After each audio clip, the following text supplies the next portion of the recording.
All right, greetings, ladies and gentlemen, and welcome to another Prevalent Evil Contagion podcast, the show where we discuss everything related to Resident Evil. I'm your host, Renegade Operative, and we are doing a special RE podcast on the CGI movies. These movies, as I said earlier to the panelists, they are my gateway to something great outside of the live action ones, which I thought was not the best as it continued, but the CGI movies had a special place in my heart, especially when continuing the plot, story, and character development of the characters we all know and love. So, I'm your host, Renegade Operative, and I would like to introduce Ren Bin. Hi, everybody. It's nice to have you here. A Resident Evil fan that was with us also while we did horror movies as well, so that was kind of fun to just sort of break the mold and see everything we could talk about from there and have a great time. Next we have Black Shadow. What Ren's trying to say is the live actions kind of suck and that the CGIs are actually all right. That's what you're trying to say. I like the first one. The first one's fun. It's a fun movie. Couple live actions were not bad. I actually saw the first live action not that long ago again. I'm like, this is all right, but you know, they became their own thing, and then Mr. Anderson decided, oh, I know what's best for business, and then, you know, things happened. But we're not here to talk about any of that today, mercifully. And we're gonna jump right into the next question. I know Byrne is running a little bit late, but hopefully he gets on the tail end of the first question. The first question is, how would you rank all of the CGI Resident Evil movies and the criteria from best to worst? If you haven't seen any of these, then you can sort of exclude them or not talk about them or skip over them, which is fine. So we have Resident Evil Degeneration, Damnation, Vendetta, Death Island, Infinite Darkness, and it was a movie called Biohazard 4D Executor, which was also available on YouTube and exclusive in Japan on a thrill ride done like long ago, and it was very entertaining. So Shadow, I'm gonna call on you first. How would you rank these films? Before we do, is it worth maybe explaining a bit more what it is? Because I imagine most people listening to this have no idea what it actually is. Like, is it worth? We can talk about it quickly. You know, we've got a bit of time. Sure, no problem. I'm not the person to ask because I know it exists, but I've never seen it either. I know we were talking about it before the podcast. It's just for the purposes of those listening, I expect majority have never even heard of it. Sure. So Biohazard 4D Executor is a 17-minute sort of like CGI movie where it deals with, I want to say it deals with like the Umbrella Mercenaries, UBCS, I believe.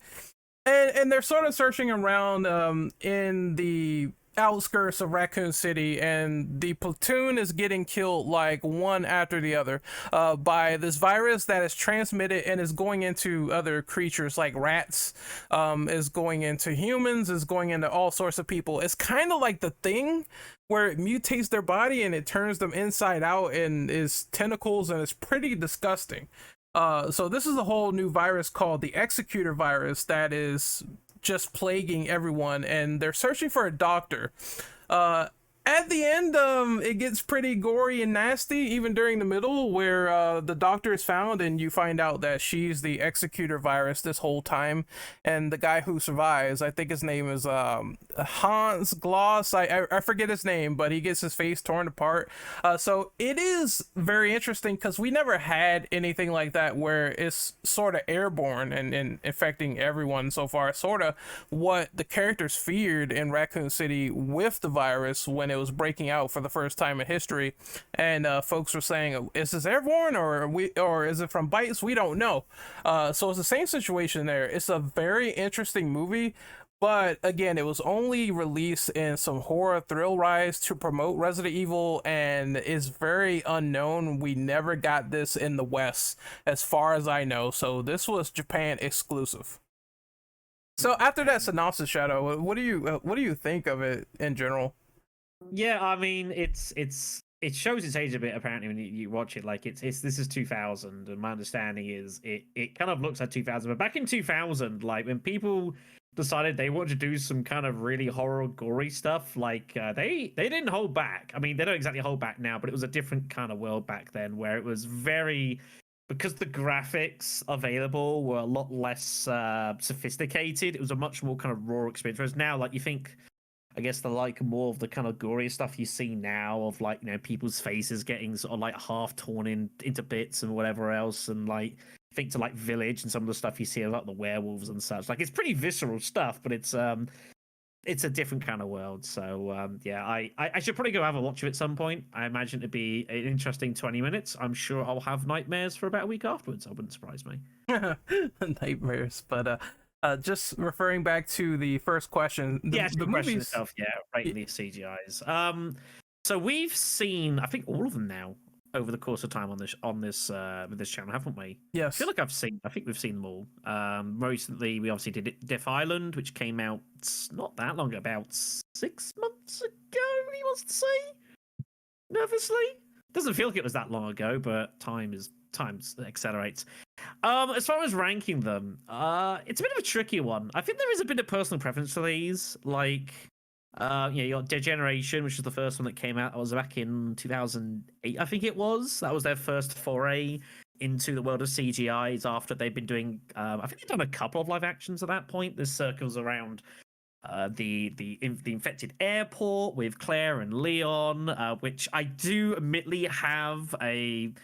It's probably the weakest movie out of like the main 5 overall. It's the first one. It was a bit rough. The plot maybe wasn't the best, but I am slightly partial to it. It's got old Claire and old Leon's voice actors, and they're always going to hold a special part in my heart. But it's probably not the strongest variants of the films.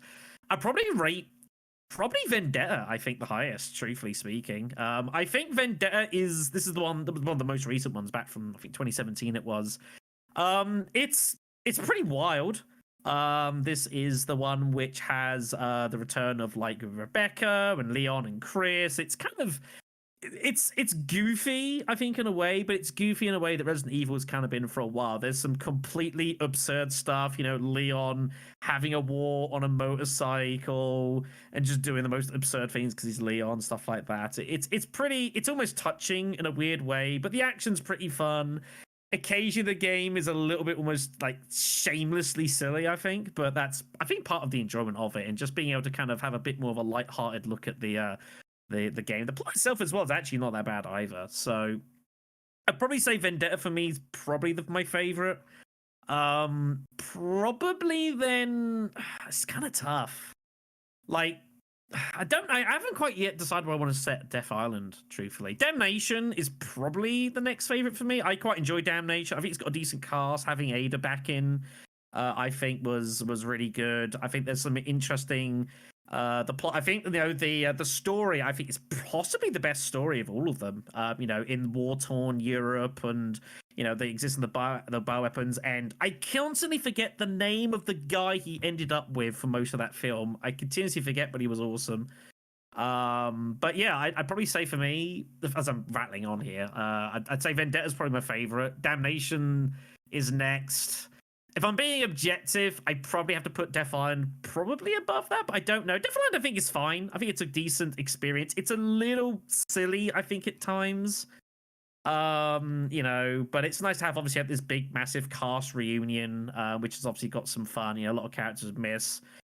Seeing older Rebecca is always fun. We still haven't had the justice of having her currently so far in a main game. We will eventually do so. Infinite Darkness, I remember we all watched, that was the Netflix series. I don't know if I really rated it kind of after a while. I think it's cool, again, obviously anytime you have Claire and Leon sort of back in, it's great. It was Claire's sort of return to the series after ages, which is always nice and cool. But I do feel like the byplay between them is a little bit weird. The ending is also kind of strange. It looks great. Like, there's some really cool sequences. I remember we were watching, there's a sequence in the submarine, looks absolutely fantastic. They put it together really, really well. But I think just because I'm partial to Generation, I'd probably have to rate Infinite Darkness at the bottom. So Vendetta, Damnation, Death Island, Degeneration, Infinite Darkness, I think, for me, which is kind of a surprise given the hype that Infinite Darkness had coming into it. But it wasn't my favorite experience. Rim Ben, what about you? What is your favorite to least favorite CGI movies? So I gave this a lot of thought because I like all of these movies quite a bit. I haven't seen. I've only skimmed through 4D Executor. What I saw, it's got some really good body horror in it, like some good body horror that you don't normally see in the Resident Evil franchise, except for kind of like Shadow said, in 8 you get some of it, in Village you get some of it. But in terms of the other 5 movies, I would put Damnation as my top pick. I like the story a lot. I like Leon's characterization in that as well. Like, he's very snarky, but he's also very, like, just so done with all of it. I liked having Ada in it. It's got really good action. I like the way they handled the liquors. In particular, the liquors are really, really cool in there. And using the combination of the Las Plagas along as a way to control the liquors, I thought was a really ingenious way to have that connection between those. For my second, I would put Vendetta, because it is just so crazy, can be fun. And you also get Rebecca, who does not get enough love. Excuse me. Then I think, gosh. And this is where it gets a little bit fuzzy for me, because I loved Death Island. I loved Infinite Darkness. Those two kind of tie for me, but maybe Infinite Darkness a little bit below Death Island, because I think Infinite Darkness would have done better if it had just been a 2-hour movie instead of 4 episodes. Because if you watch them boom, boom, boom in a row, they kind of just play like a movie. I also, again, liked the way Leon and Claire were characterized. And then probably I put Damnation, or not Damnation, Degeneration at the bottom, because I do like the story, but it just visually does not hold up as well as the others do, which is really just a product of its time. It came out in 2008. So, but yeah, so I'd say Damnation, Vendetta, Death Island, Infinite Darkness, and Degeneration. And I'm going to go back and watch 4D Executor later on, probably after this, so I can actually sit and watch the whole thing. Since I'm trying to go in chronological order, and Burn just joined. Burn, how about you introduce yourself? As I said before, and I will keep saying it, but I am Bernan, the token Mexican guy from the podcast. It's good being here again. Sorry, just like coming out of Raccoon City, it's crazy. All the traffic lights are red. Okay. That's great. We're on question number 1, and we're talking about how we are going to rank the CGI movies from best to worst. So there is Degeneration, Damnation, Vendetta, Death Island, Infinite Darkness, and Biohazard 4D Executor, which I explained earlier in the show is like a short Japanese only Resident Evil horror flick. If you want to skip any of these, you can, but rank your best to worst so far with the movies you've seen. No problem at all. I will definitely say I'm gonna actually put like Biohazard 4D Executor, not exactly like in the lowest place, because that was actually my very first Resident Evil movie, even with the Mila Jovovich live actions. And I think Biohazard 4D Executor is actually like a pretty nice introduction to what Resident Evil is. But I think that it goes way too much into like the military kind of action instead of just like regular dudes, because most of the characters of Resident Evil, once you meet them at the very beginning, they are your average Joes, you know, just like Chris and Jill. They might be cops from Raccoon City, but they are not like super special forces or anything like that. They are stars in the end, but they are not exactly the strongest ones. So for the Executor, I will maybe say they're 3. I will say that maybe for the Executor actually will be like number 4 for me at least. I think my number 5, I will actually say Infinite Darkness. I think it was a really nice series. It was a nice show, showing exactly what happened after the events of Resident Evil 4, and allowed to connect some of the stories of the characters, and seeing Leon and Claire together again. It was really nice, but I think it kind of like under delivered what it wanted. Like the whole concept was fine, but I think it felt kind of empty, you know, just like a product just because they wanted to release a product instead of just like any other. Then I will say my lowest one will be definitely The Generation. I think The Generation is also like a really cool movie and all of that, but it doesn't have also like most of the spirit. At least I feel it that way. Like The Generation will be my lowest one, for sure. On the other side, that nation was actually pretty good, and I actually enjoyed so much the story that it had. I felt that the whole final sequence between like in action between Leon and the it was Leon, right, in that nation, if I remember, with the in Russia. And I felt like that whole, well, not Russia, I don't remember where it was, but like the whole fight and everything between the tyrants and the leakers and everything, like that whole thing is, it's just like pure hype. And it felt so good. Then I think that Vendetta will, I will definitely say it's my number two, because I think also as Ren Ben said, it has Rebecca back, so it's good having Rebecca at any point. Everyone loves Rebecca, but um, I do also feel that Vendetta also show like the best characterization of the characters. You know, like seeing Leon after everything that he's been through and how he's just like almost basically an alcoholic. Like it does show that he's struggling with a lot of things. Chris being the kind of guy just like taking care of his name and all that. Rebecca just like being the smart girl that she is. Like all of the characters are so really well characterized, and I think that does follow up a lot in Resident Evil Dead Island, which does exactly the same, like a really nice characterization, a nice follow up of the story from Vendetta, but it also has the return of Jill Valentine with the new design of Jill that we know from Resident Evil Remake 3. So Dead Island, definitely, I think it's the one that I've enjoyed the most recently. Definitely, Dead Island was such a treat. I think it's perfect for any Resident Evil fan because it brings a lot into the table. So if you like Resident Evil, you definitely gonna love Dead Island. But for Dead Island, you need Vendetta.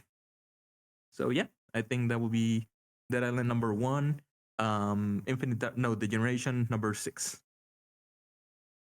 All right, so I'm gonna rank mine. Okay, so from best to worst, I will say, in terms of sheer enjoyments, I liked Damnation a whole lot. I feel like it just had the perfect sort of mixture of storytelling, characterization, Leon getting to know Buddy, and just having cool fights, enough cool characters coming in like Ada, and doing random stuff and fighting the presidents that she's fighting. You know, even though I thought it was ridiculous that she threw Leon like 30 meters in the air, it was still a very enjoyable movie. Just utter chaos, like Burns said at the end, where it's tyrants just fighting Leon and liquors everywhere, and people getting squashed to death. It is by far the most chaotic sort of middle and ending I've seen in the CGI movies so far. I would say that's my number one. Number two, I'm gonna give it to, you know what? I will give it to Vendetta. I know that I think portions of this movie is very stupid, but in terms of pure action fan service, like I said earlier, it's like RE6 is on the silver screen, and I thought in terms of like just shutting off your brain and having fun with it, and seeing Chris and Leon back in action, like for once, just completely destroying zombies, was very awesome. I also thought that it was kind of cool to have a foil that actually won in the beginning with Chris, with Glen Arias, and that sort of fight culminates, even though I thought that it was very ridiculous for them to dance around each other, firing pistols near each other's ears. I still did readily enjoy the movie. Lots of fan service, but again, it is a turn your brain off film. So I would say that's number two. Number three is kind of hard. I'm gonna put 4D Executor right at number three. I feel like it had the quintessential things for a Resident Evil movie to make them gory, to make them scary, to do something different with the executor virus infecting people, and essentially turning people into the thing is kind of creepy and grotesque, and heavily leaning on body horror. Although the boon of this movie that is very, very prevalent is I feel like the movie is just, again, I know it's a thrill ride movie, but the film is way too short to really put it above the other two in terms of feature length movies. So I will have to put it at number 3. My enjoyment is there. The themes are great. Being back at Raccoon City, great, and seeing the characters just sort of try to scramble and figure out what the fuck is going on, but it's too short. Now we go into the bottom, which I'm going to put, let's see, I'm gonna put Death Island actually right here. It's not bad though. I enjoyed the other movies a lot more. It's a great team up film with all the characters coming back and everything like that. You got Jill, you got a lot of fan service, and that's pretty cool. It's actually not really a bad movie, but I put it in this sort of middle ground simply because I feel as though the movie could have had a lot more going for it in terms of just sheer suspense and overall. I just feel like the whole thing with the villain kind of really killed it for me as well, which is what brings down the suspense factor. Like, I don't think that Dylan was really good at all and convincing. Otherwise, like, oh, my friend died. It's like, I get the motivation, but I feel like he's not strong or compelling enough, and I automatically assumed what was going to happen after watching the trailer. Oh, he injects himself, becomes a monster, then he dies because Chris, Leon, and Jill, and Rebecca, and Claire, they all just destroy him from there. So it was the most predictable Resident Evil plot I've ever seen, like, ever. At least the other ones had some unpredictability for suspense, but I felt like this one, it kind of came from a mile away. But I did enjoy the team up elements, the fights. I feel like that stuff was all great, but it's not a cut above like Damnation at all. And then we go lower on the list. I would say, I'm gonna say Degeneration. Now, I don't really like this movie, but it is at least a film where it has, it has its pacing. You get Claire and Leon back. I understand it's a product of its time. It's like the oldest one, the first one. And they were sort of getting their jive with how things work and operate. But I think the problem with this movie for me is the fact that there is a lot of exposition that is not entertaining. Now, I don't mind exposition in RE, but I just felt the stuff with Frederick Downing taking Claire into the plant and everything, and they start talking. I just felt that was kind of like boring, and I wasn't really amused by it. But the second half of the movie is fun when Leon gets to the plant and he's with Angela, and everything just starts going from 0 to 2000 rather quickly. I'm talking like when Curtis jumps in as the G mutated monster, that is when the movie gets very fun and chaotic. So I do really like that part. It does have that merit there, but I felt like the pacing with the exposition talking, all that stuff was pretty off. The only scene I really enjoyed was the one where Claire's like kind of bummed out and Leon's kind of like trying to console her, saying, me and Chris, we're the fighters and you chose the route of humanitarian. I thought that was kind of uplifting with their roles going forward. But still, I just think that the pacing just kind of kills it for me on rewatch, which is why I ranked it so low. And but the bottom is Infinite Darkness. Now, I'm going to say what everyone else has been saying, so my opinions are not that different for saying this is the worst. It felt like they tried to turn this into a film, but Netflix said cut it up, turn it into like 4 episodes and do something with it. And it just failed, in my opinion. The whole Panastam war that was going on, I felt like that was not really executed all that well. I know they wanted Billy in this, but they said it didn't make sense. But even with the rework plot, it still is like, you get bits and pieces here. You undiscover some history with some of the characters that were in the war, but they don't really press into it or go anywhere with it. It just seems like sort of a background political piece that doesn't have like any weight or something to the effect of even a RE5, where clearly the Kajuju people are being affected by this. So I wish they would have done a lot more, and we got a lot more in the series. That's not really a hard asking point for that. I did like the whole Leon and Claire stuff. I like the action. The rats in the submarine were pretty cool. Where Leon's like, "Oh, I wish I had some cheese." And so they kept his whole signature trademark goofy banter, which I loved. But I felt like this is the only time I felt like that last part, the final act, was just very, very rushed out. I felt like this movie, or this show rather, was just very rushed out in terms of how they tried to wrap up the story, and it was just overall like unsatisfying. I did like that they tried to explain that Leon and Claire has some sort of fractured relationship, but it didn't feel like it was enough to justify a really satisfying payoff, which is why I would put Infinite Darkness at the bottom for CGI. I just felt like it is the quintessential project where they could have done a lot more than what you got. And that is my ranking for best to worst. So we're going to move on to best story. Burn, what do you think has the best story for all of the CGI projects so far? Okay, so I'm gonna say that probably Vendetta will be the one that had the best story. Infinite Darkness. Dead Island was a nice continuation of a little bit of that story, but I think that the whole story and even like the reasoning for the villain, like his motives and everything, I think it was actually really nice, and it was a nice way of connecting. Connecting the character, just like showing exactly what other people might do to fight Umbrella. We have people as our heroes, just like trying to do the right thing, and there are other people who will do all they can, like whatever it is, even if it is infecting themselves. So I will say that for me, Vendetta has the best story, or at least one of the most compelling stories out of all of those. Black Shadow, it's your turn.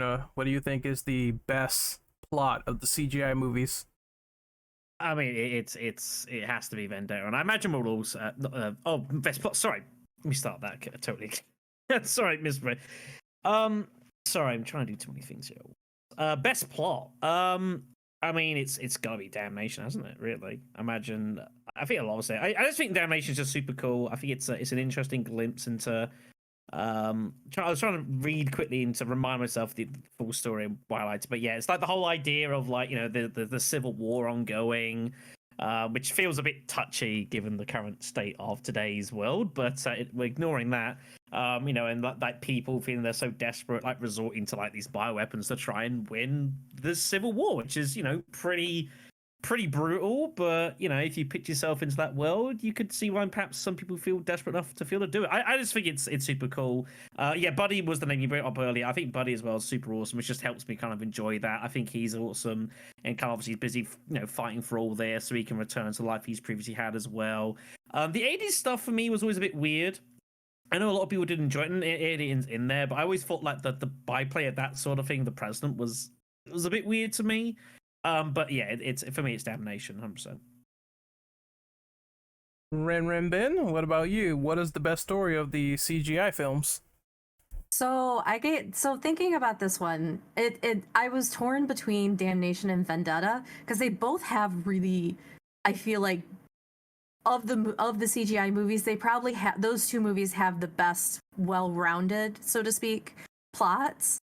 But I think I'm going to give it to Damnation as well because it just it has a really compelling story. I was thinking about it, and even like right at the beginning, they establish it right in the beginning. This is what's going on. This is what's been happening in this republic, and they kind of bring you right in, and you feel like you have all the information you need to watch this movie. And I feel like that's something that isn't necessarily done with the other CGI movies. They kind of assume you have a certain level of knowledge, whereas this one kind of does, but doesn't at the same time assume you have that knowledge. I also really liked the new characters that were introduced. I really like JD is one of my favorite supporting characters in all the CGI movies. Like he's just fantastic, and I was very upset the first time I watched it when he died. I was like, no, not JD, because I love JD. He was so cool. Buddy, I didn't like at first, but I liked him more as the movie went on. They just did a really good job, I feel, telling a compelling story, making you care about the characters. They gave you the characters that you loved, and they gave them to you in a way that you were hoping that you'd see them. Like Leon still had it, like I said, for the first question, like Leon still had his snarkiness, but he also kind of had that. He was getting to the point of I'm so done with this stuff. And you got to see Hunnigan, you got to see Ada. As weird as sort of slightly out of place as it did feel, I really enjoyed the fight between Ada and the president, because you kind of find out more and more about this republic and about this president in particular, that clearly she is not exactly what she seems. Like everyone probably just assumes, oh, like at first you just assume, oh, female president, that's cool.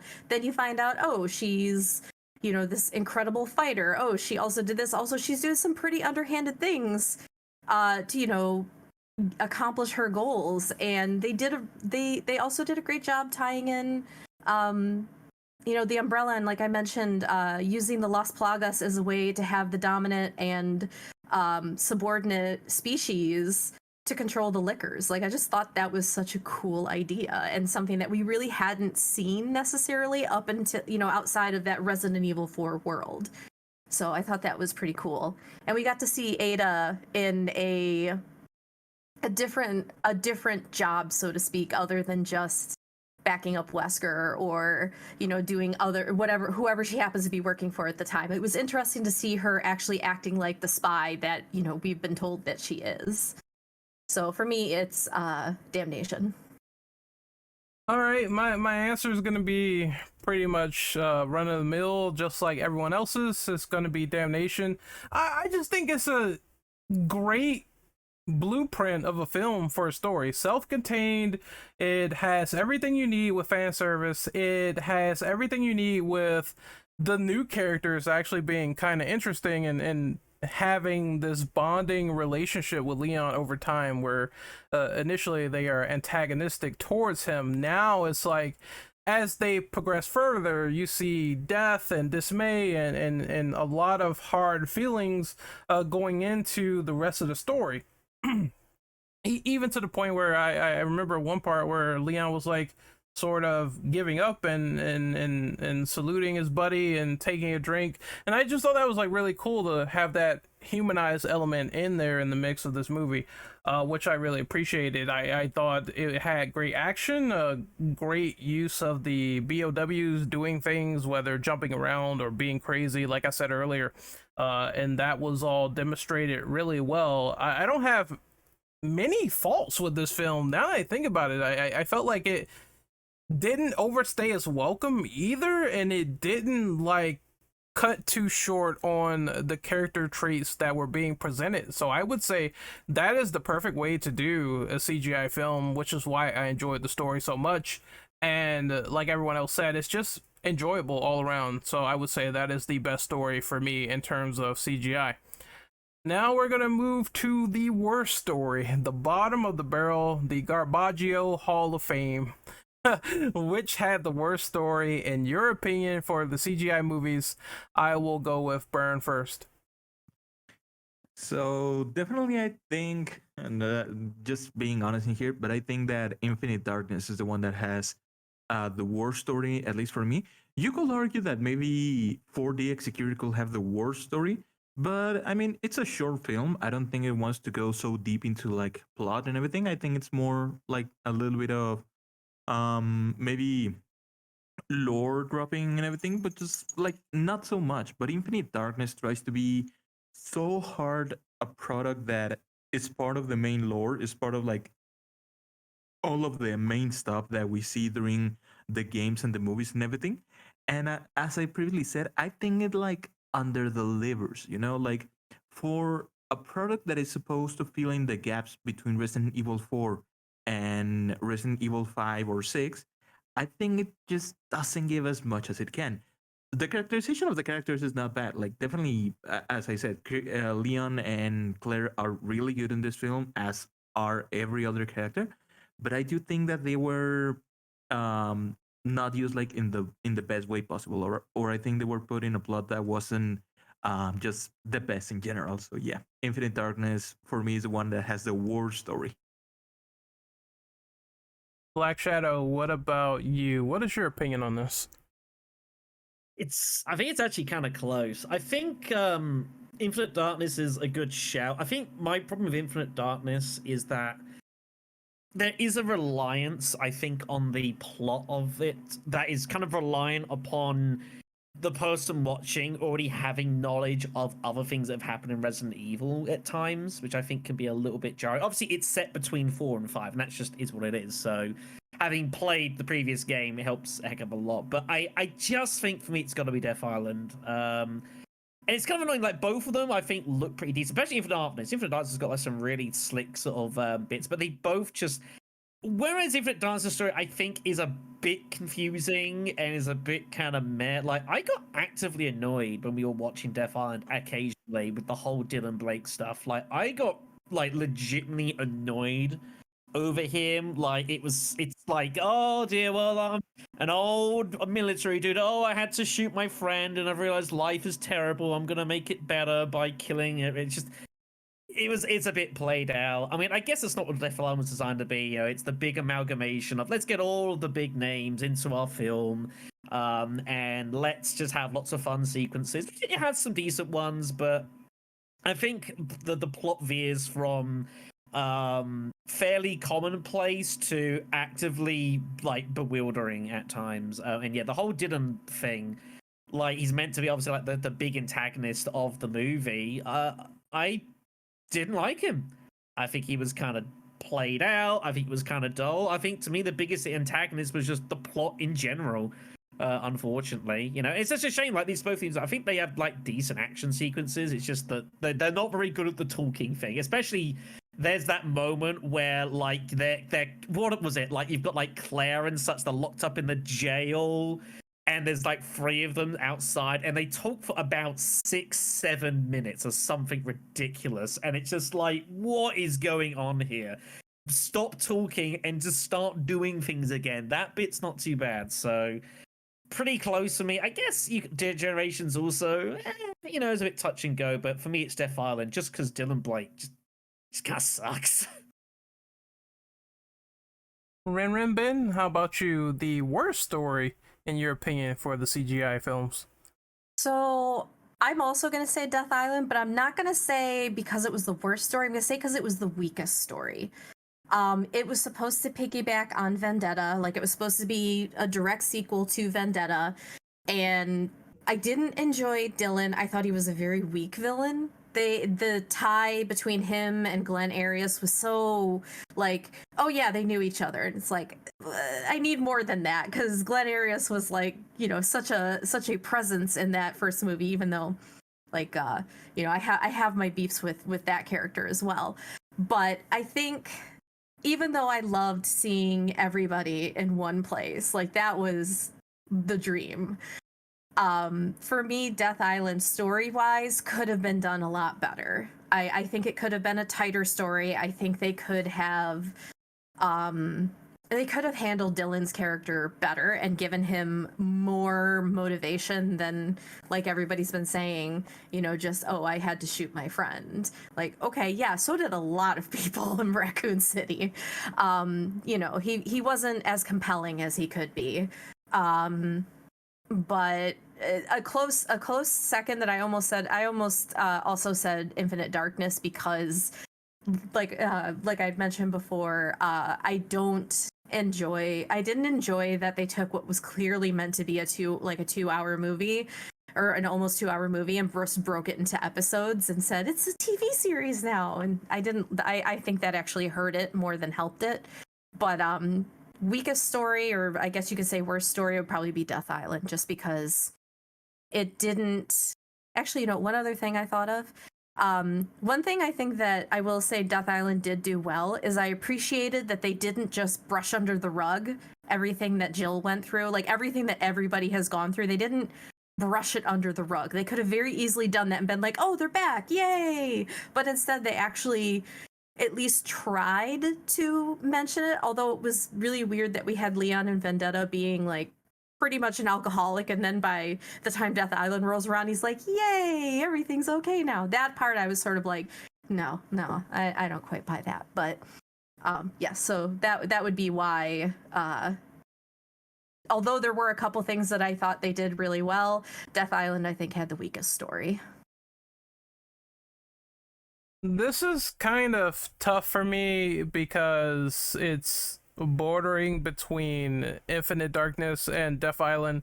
It's like I totally understand all of the issues with Death Island, and I think that kind of is what pissed me off, is just how they execute some plot points, how the villain is. I mean, at least people say Vendetta's story is stupid, but at least Arius was like kind of a badass, even though he was also trying to simp for Rebecca, which is pretty funny and weird at the same time with his dead wife's arm. Oh, she's similar to Rebecca, so now it's like I want to marry her. So even though that's weird, it's just the villain didn't even stand out in a weird way at all in Death Island, which is something that I'm just kind of used to, these wacky, hokey villains, and Dylan didn't do it for me, as well as the fact they had this whole little fly virus thing running around affecting people with T-virus. So they tried to sort of just, you know, court you and say, oh, this is this weird thing going on. These zombies are transforming like really fast.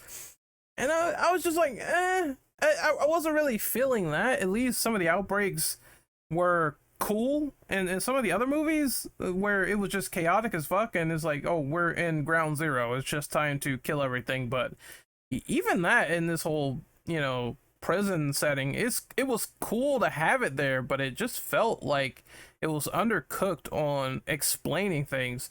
And I felt that way as well about Infinite Darkness on some of the war aspects and some of the aspects they had in that show. Although I feel like they at least tried at the end to bring it together, whereas Death Island was like, okay, we're too invested into the team up aspect to really care about a lot of these lingering plot threads, so let's just have everyone kill the giant monster and that's it.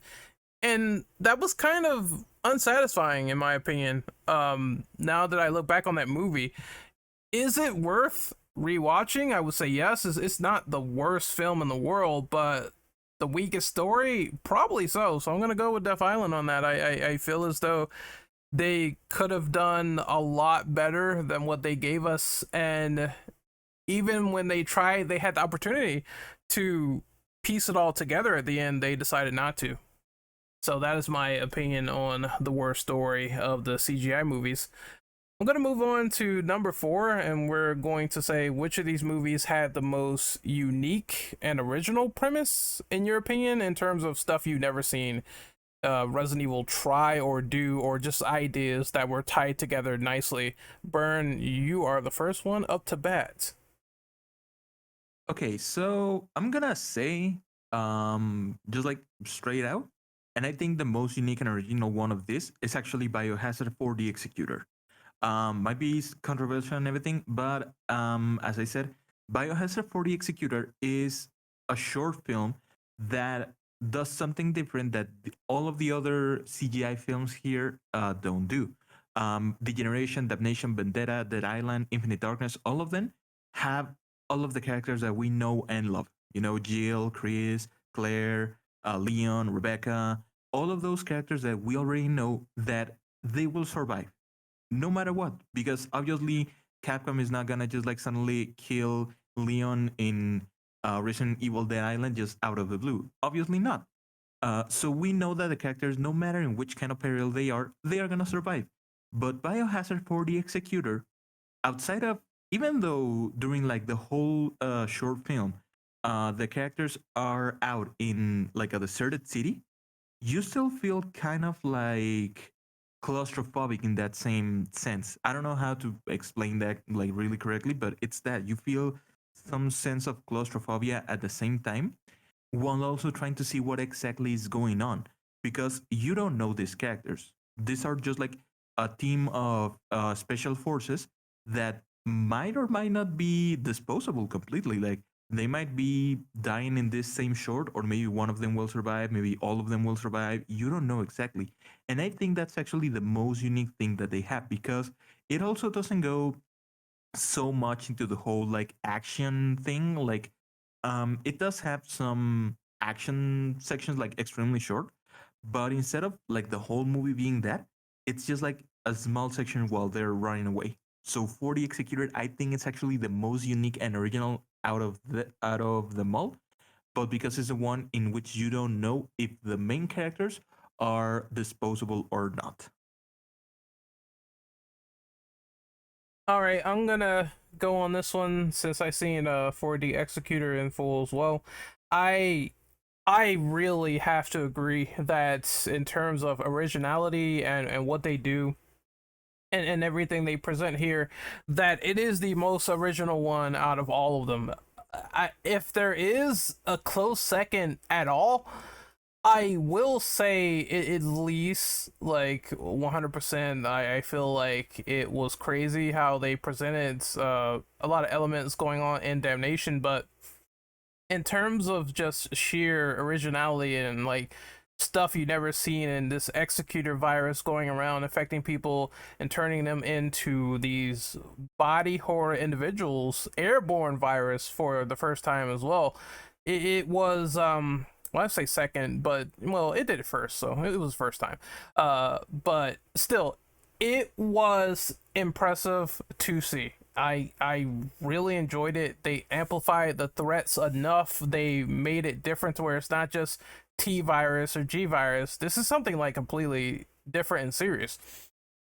And character, even the main character died at the end. Like he got his face torn apart. He lost, and you could say the villain actually won in that story, which has like it happened in all the other movies. Like yeah, you could say like Arius won in the beginning, but he still lost technically over Chris.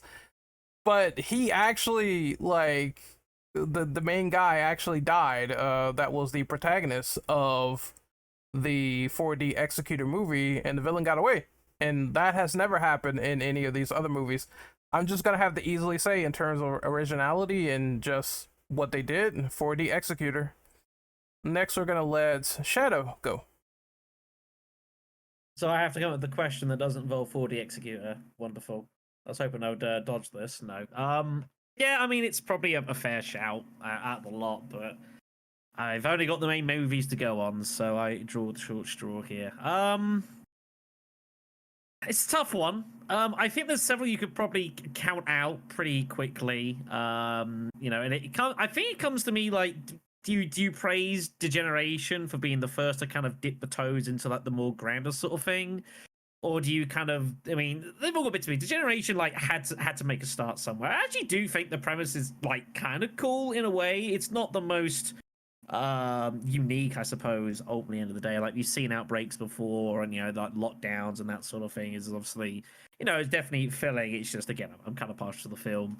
I probably have to go back again to like to Damnation again. I just think that the overall plot of like set inside like of a civil war is something that like there's not really ever happened before. Like, we've had situations of like, you know, conflicts, that sort of thing. Resident Evil 6 obviously has that in bits and pieces as well, and whatever else, but it probably has to be Damnation. You could also maybe say Vendetta, just because the story of that is just so completely and utterly ludicrous that it almost defies all logic of conventions, you know, of like, you know, what was the motive for the reason the main guy wanted to like get revenge? Was like it was having a wedding or something, and he got like, it was like an airstrike or a drone strike or something. It's just completely and utterly bonkers. So Vendetta's probably like an honorable mention here, but I think just for the general setting overall and like the stuff going on, you know, I for me it's Damnation, but it's, you know, it's a bit of a tricky one. It kind of depends what you fancy. Okay, so you are right. Yes, Arius's wedding was bombed by the government, which prompted Leon to say that line, "Oh well, we're supposed to be the good guys now, right?" Which shows that bombing people's It's weddings is not good for his faction at all. it's just so absurd. Like it's just completely and utterly ridiculous. But that's there's Resident Evil for you. It kind of thrives when it's just like throwing itself headfirst into the pool of absurdness. So Vendetta's close, but I think I just like Damnation's setting and everything like that. So it's for that for me. Ren Ben, what about you? What is the most original CGI movie in your opinion? Also, I'm gonna say Damnation. I unfortunately have not seen 4D Executor in full yet, but I'm gonna give it an honorable mention because what I did see, I was like, whoa. It looks very cool. Also, I just like the idea of I definitely want to give it an honorable mention because it has such a well-contained story just in what is actually quite a short amount of time. But for me, I'm gonna say Damnation because I liked, much the same as Shadow said, I enjoyed, I liked that they did the set it in the Civil War. They gave it quite a bit of historical, context, like talking about the fall of the Soviet Union and how that tied in with it and, why things are the way that they are. And again, like I've mentioned a few times now, I liked how they handled, kind of married the ideas of the Las Plagas and the liquors, and we got to see because I haven't mentioned the tyrants yet. The tyrants at the end, although that part I was like, what the heck? Like, what? Okay, now we're gonna throw tyrants at them? Okay. But what I liked about the tyrants is we got to see, because it's always talked about in the games about how Nemesis is wearing what he's wearing to contain things, and same with Mr. X. But in the movies, we actually get to see what happens to these tyrants when their protective stuff that's supposed to keep them contained is gone. And we actually got to see that, and that was really cool, I thought. And we got to see it in a way that was different from the games, and they were quite a bit larger than the ones in the games. But and again, I just I thought the premise for it was really cool, and being a bit of a history nerd, the historical context really spoke to me in a way that you don't really get with the other movies. All right, so we're moving on to question number 5, and of course we all love kick-ass action sequences and scenes where people are just getting beat into a pulp. So which of these movies had the best action scenes in your opinion? We're gonna go with Burn first.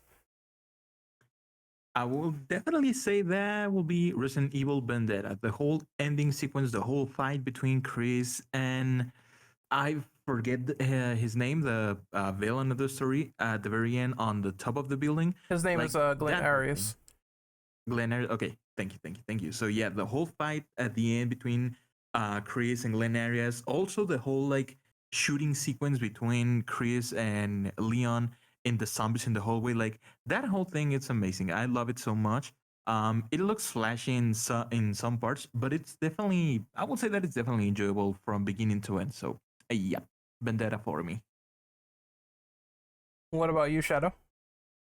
I mean, Leon rode along a motorway on a motorcycle, shooting at zombie dogs, went into a building, rode up an elevator, and then lobbed the bike at the main bad dude. It's Vendetta. There's no question. No, it's just it's an absolute spectacle. Again, there are a couple of decent mentions. I actually reckon Infinite Darkness has some pretty cool moments in it as well, action sequences wise, just because it looks really, really slick and very, very detailed. And yeah, Damnation has a couple of really wild stuff though with the tyrant and liquor fights, that sort of thing. But how can it not be Resident Evil Vendetta? It's just so completely stupidly absurd that it's hard not to admire it. It has to be. What about you, Renben? I'm also gonna say Vendetta because of the action sequences that were mentioned. The Leon on the bike sequence with the dogs is a personal favorite.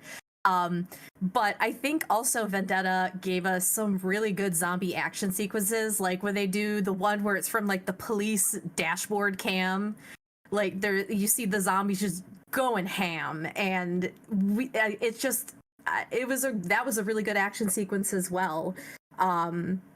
But yeah, especially that fight at the end where they're up on the rooftop. I mean, even the crazy choreographed like dancing, literally running in circles around each other, stuff that Chris and Arius are doing. I was like, this is so silly, but it's so entertaining. Uh, but honorable mention, I do want to say, Damnation. The fight between Ada and the president is a really good action sequence as well, because it's not like she gets a knife at one point, but like it's some CQC that you don't normally get to see as often in Resident Evil, and it was kind of cool to see that kind of like that CQC kind of combat or fighting in a movie as well. Yeah, I'm gonna have to agree with the masses on this one. So my answer is not gonna be like too diverse or different, but I agree that Vendetta is the craziest action they had. It's fight scenes galore in that movie. You will not.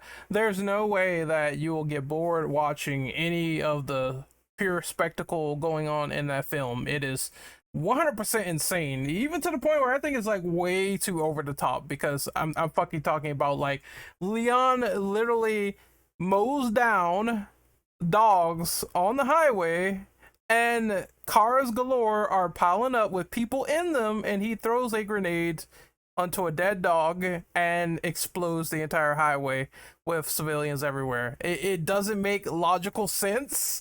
There is no human life worth accounting for in this movie, but still, it is the most stupid and fun spectacle you will ever see. So like I said, turn your brain off to 0, make sure that the percentage is low, and you're going to have a swell time with this action flick. I again, it's like I love everything that they do, or at times I don't love it, but at times it's like, holy shit, at least they actually try something that's like kind of cool to watch, with the action scenes in the hallway with like Leon and Chris. I thought that was fine. It was well done. In terms of honorable mentions, I would have to go with Damnation.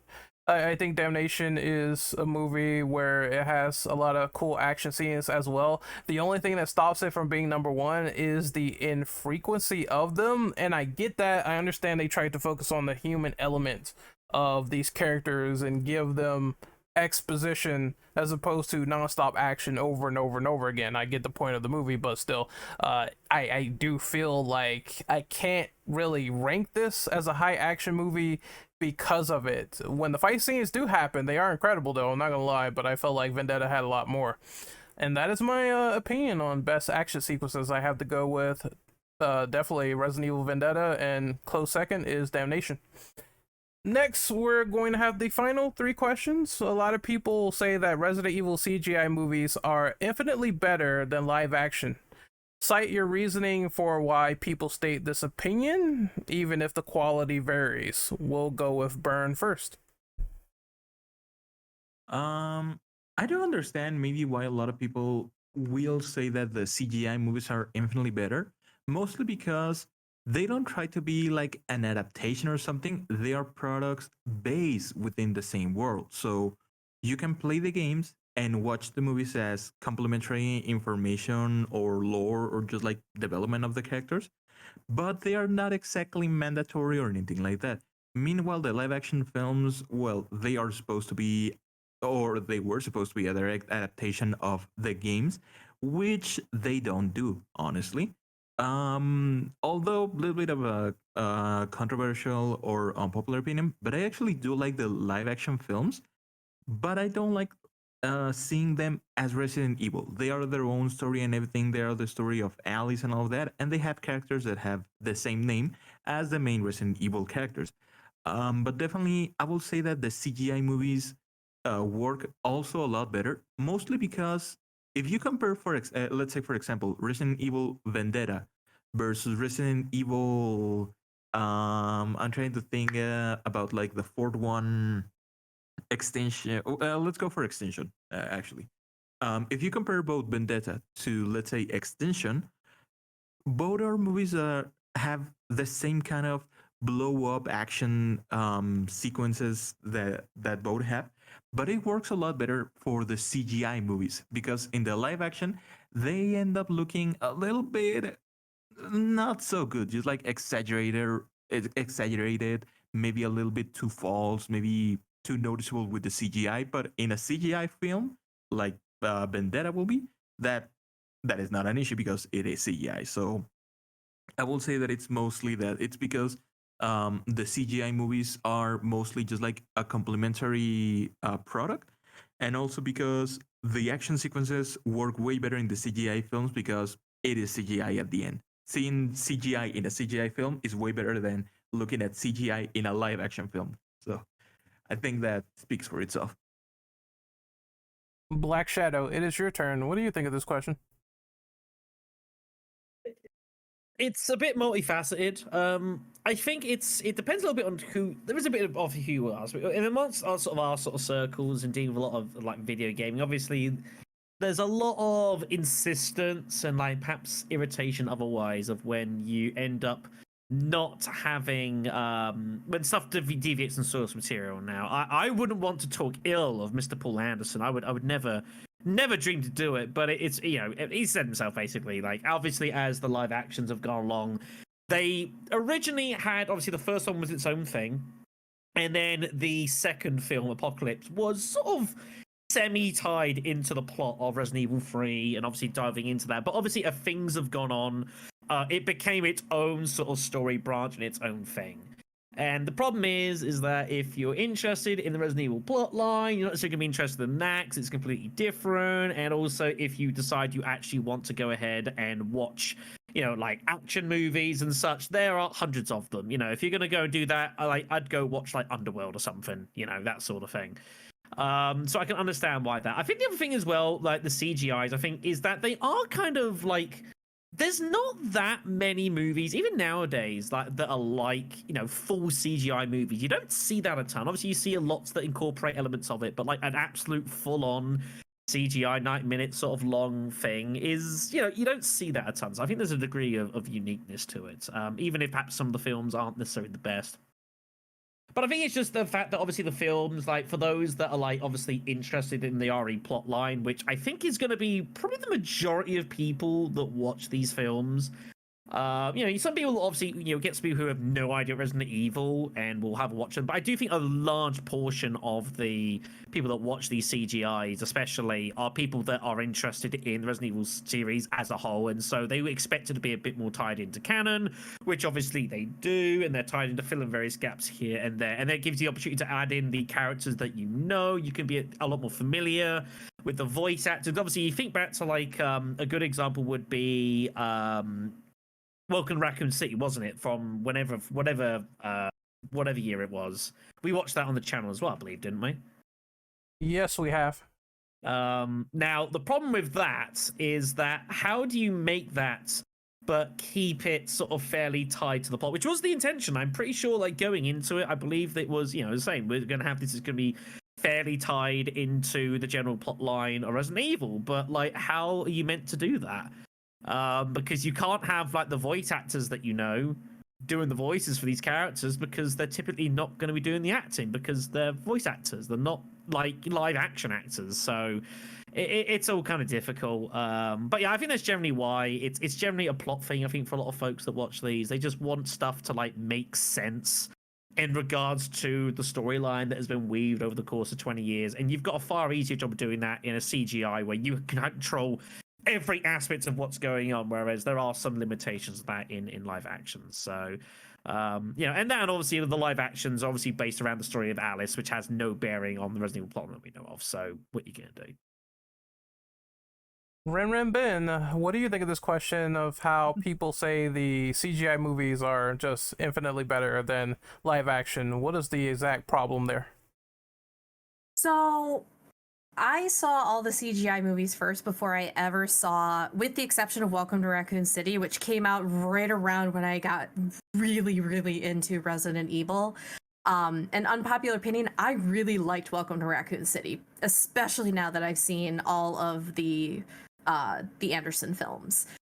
And I think a big part of why, and at least this was the case for me, a big part of why I enjoy the CGI movies more than the majority of the live action movies is because the characters in the CGI movies are treated and feel like the characters that I remember from the games.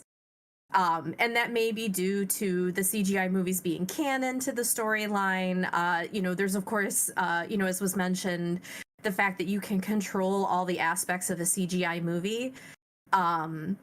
But I know, like, one of my biggest beefs, I guess you could say, particularly with Anderson movies, with the Anderson Resident Evil movies, is that I felt like so many of the characters that I really loved from those from these games were done so dirty, because so much of the focus was on Alice that Jill fell by the wayside, and things that I expected to see Jill doing. Like, they even I think, is it the second movie or the third movie? Like, they literally have Alice do the running sequence from Code Veronica at the beginning. Like, they literally have her do Claire's exact running sequence from Code Veronica. And I was like, wait, what? And I think that's where, at least for me, and I know some of my friends that I've talked about this with as well, the case for the CGI movies being better is because the characters that we know and love get treated, it feels like, with more love and care in the CGI movies than they sometimes have been in the live action movies.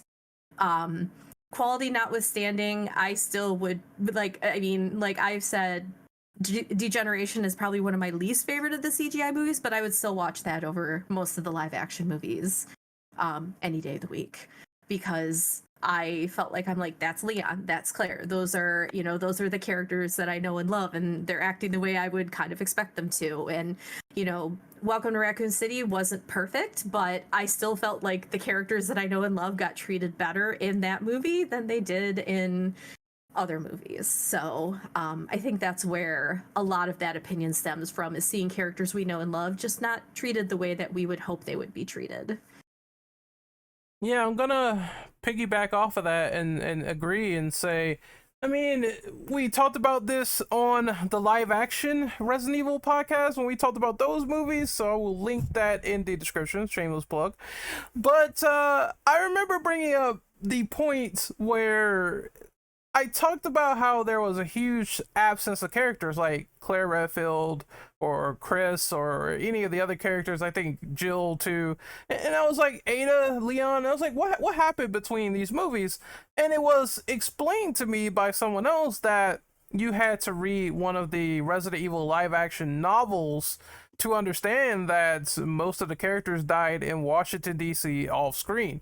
So that just bewildered me. It made me very, very angry and question, what are they doing and why are these characters not there? And I think it's also just an epiphany of noticing that they did these characters kind of dirty. And I think that's why many people just don't like these movies. And now I know they made a lot of money. I won't discredit the fact that they made a lot of money. People came into theaters and seen them. And I thought the first three movies was pretty entertaining.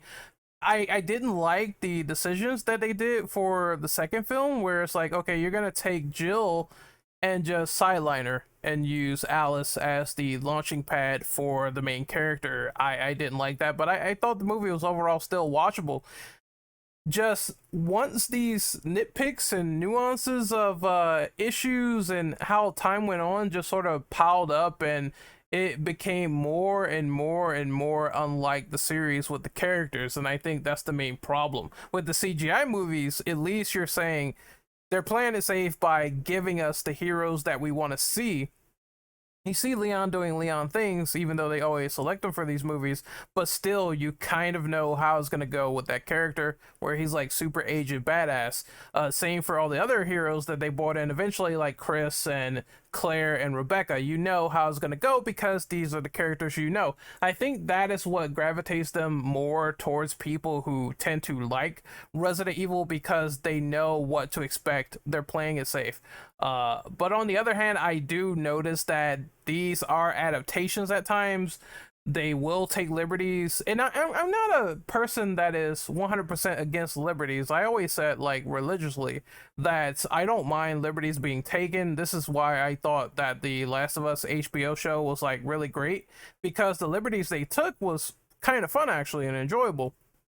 But there's a way that you need to execute them in a good way. Like, while that show gave us a lot more backstory into some of the characters and how the infection spread through like bread and everything, I feel as though Resident Evil didn't even try to do anything like remotely like that. It was like, let's just do our own thing and let's deviate off the path as much as possible to the point where it doesn't even make sense.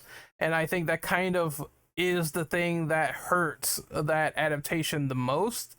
Now, I really didn't hate Welcome to Raccoon City. I didn't hate it, but I didn't love it either. But it was a step in a direction where I kind of preferred it to be in, where you had all these callbacks and references to Resident Evil, and I felt that was kind of the way to go versus just, I'm going to deviate all the way and now will become the Alice show and it will become barely recognizable. And I think that's something they should have course corrected before it was too late. Overall, though, I don't mind another director or someone like that taking the helm and doing something with Resident Evil for live action, but I do believe there needs to be some form of quality control, and that's the only way that it's going to be like recognizable to be great. It's why fans are making their own Resident Evil movies. It's why we're getting The Keeper's Diary, which is being made by the Residents of Evil team. So we can get those sort of ideas, and maybe Hollywood will see like, oh, we're gonna try to get the ball rolling because there is something creative there when it's done right. And that's kind of what I want for the future.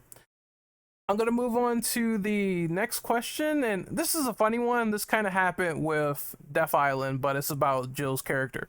Capcom mandated Jill to stay younger due to the virus in her bloodstream. This caused a bit of discussion in the Resident Evil community. How do you feel about how they integrated this with the movie lore, the game lore, and everything, with this virus keeping characters younger in the games and in the films? Burn, you are the first up to bat. Thank you. I will say, I don't know. I kind of like the whole explanation. I mean, seeing Jill just like coming back was definitely good, and seeing her just like young as if she's directly taken straight out from the remake 3 was actually kind of weird, because we know that in Dead Island, um, Jill came back supposedly after what happened in Resident Evil 5, and we know that the time difference between Resident Evil 3 to 5 is actually quite a lot. So I'm pretty sure maybe it's just because I didn't notice it so much, but I thought that Jill really looked like it's exactly the same model, not even like one single detail or anything. Even if it was as if she has been in more situations. I think that the whole explanation, like the whole in lore reason of why she still looks so young and all of that, it's actually kind of interesting and nice. And also, I will think that that opens a lot of more possibilities for things that Jill could start doing, because considering that she has a little bit of the infection in some way, even if it's not like something totally permanent or anything like that, just the fact that now on the side of the good guys we have someone that has been infected previously, maybe that will do a lot more, just like in general, just like doing more experimentation. Maybe they can start working on some kind of antivirus, something like that. I think the reason was good. I just think that maybe just so out of the blue, like with no previous notice or anything, it felt underdeveloped. I will I will give it a little bit of another unpopular opinion, but I will say that maybe before releasing Resident Evil Dead Island, we need to have the Resident Evil 5 remake so that we can see that whole story, the things that we already know what's going on later. So when the upcoming, because it's gonna come at some point, Resident Evil 5 remake arrives, now we're gonna see how it should look in that specific space that we right now don't have a full vision right now. So definitely, if Dead Island will have waited a couple of years until a Resident Evil 5 remake, so that we could have the whole thing with Jill more fresh, I think that will have been amazing. It was weird the way that it was done, but I think that it's nice in general to work the character in that way. I mean, it's almost basically the same reason of why Alice looks so young, like exactly the way she is in the live action films. Also, that and the fact that I mean, it's Mila Jovovich. That woman doesn't get old at all. He is ageless, man. So, Shadow, what do you think of this perspective of them trying to make Jill younger with the virus? Do you think it's explained well, or do you have problems with it? Cite your issues, or are you fine with it? So I could be cynical and suggest that it's a very convenient, bit of pace to cover over what would have been some pretty potentially blatant plot holes. I could be very cynical and say that people don't want to watch a movie and see 45-year-old Jill Valentine. I could be even more cynical and say that the person that designs Jill's costumes at Capcom was on holiday that week and they couldn't be asked to call him back, so they just made her dress in the exact same clothes that she'd worn in an event 15 years prior to the events of the film. But that aside, I don't have a huge issue with it. It is a bit convenient. I'm not going to lie. And I do think that even if you're going to do that and have this kind of plotline, like, she should have worn something different. That was just a bit too jarring. I've talked about this before on this channel as well, that, like, Death Island is... And I imagine what she will be this is basically Jill Valentine's soft reboot. That's what's going on. I still have money on it on this channel that she will return in Resident Evil 9, and Chris and Jill will finally sail off into the sunset. And I imagine that's the way that goes, and I think that's the way it should go.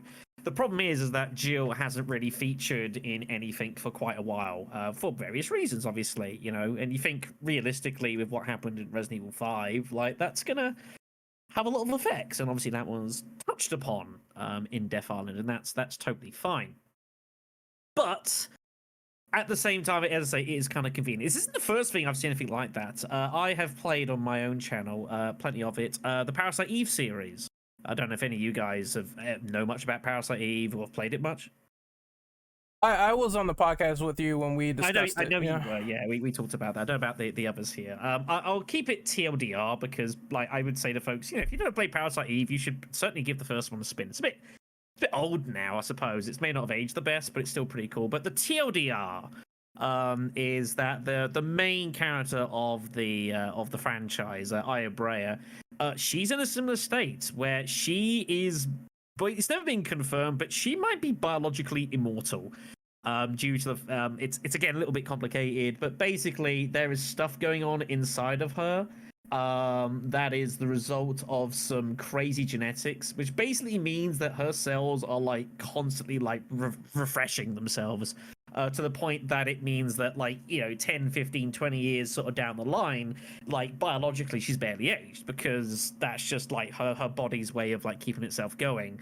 And this is also a little bit crazy when you think about it, and it's maybe there's a touch of convenience about it to kind of fill in other potential plot things. But it's not the first time I've had anything where something is going on in a person because of a virus or because of some unique circumstances, which means that they basically don't age. It's a very convenient way of allowing a character to remain in a fairly kind of recognizable state, if you will, amongst various iterations over the course of time. So you don't have to worry particularly about redesigns. There are people that say, oh yeah, I recognize them, even if it's like 15 years down the line. It's not the first time I've seen this.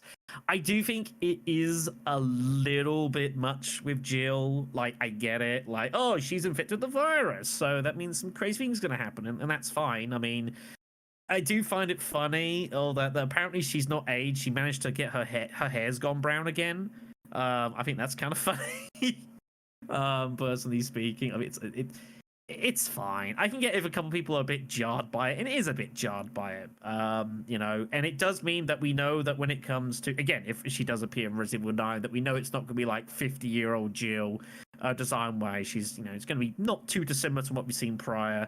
And maybe this is a way that they're going to use to, like, even if because Chris is like, he's in his mid-50s at this point now, I think, storyline wise.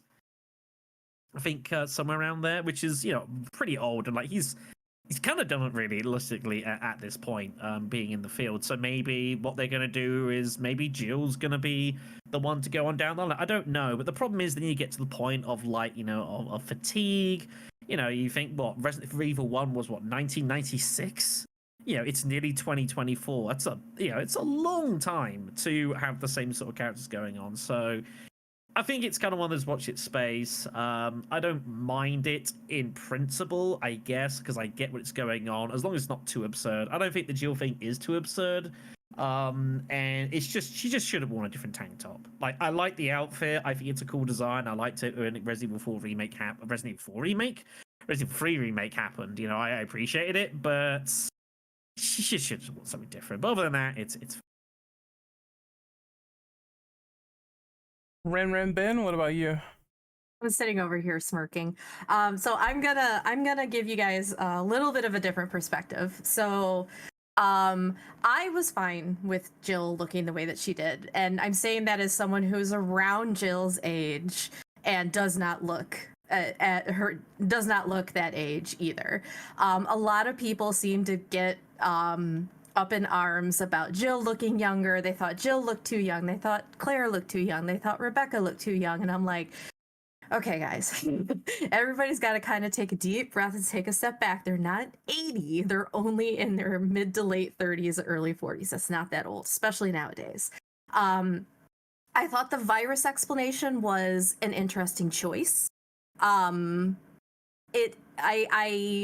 also familiar with the Parasite Eve franchise. When you said that, I went mitochondria, but so I mean, it's not out of the realm of possibilities. A lot of stuff got done to her that is only barely touched on in Resident Evil 5. Because, she didn't just have the virus in her, she was experimented on. She had that pump on her. It changed her hair color. It did a lot of things. Saying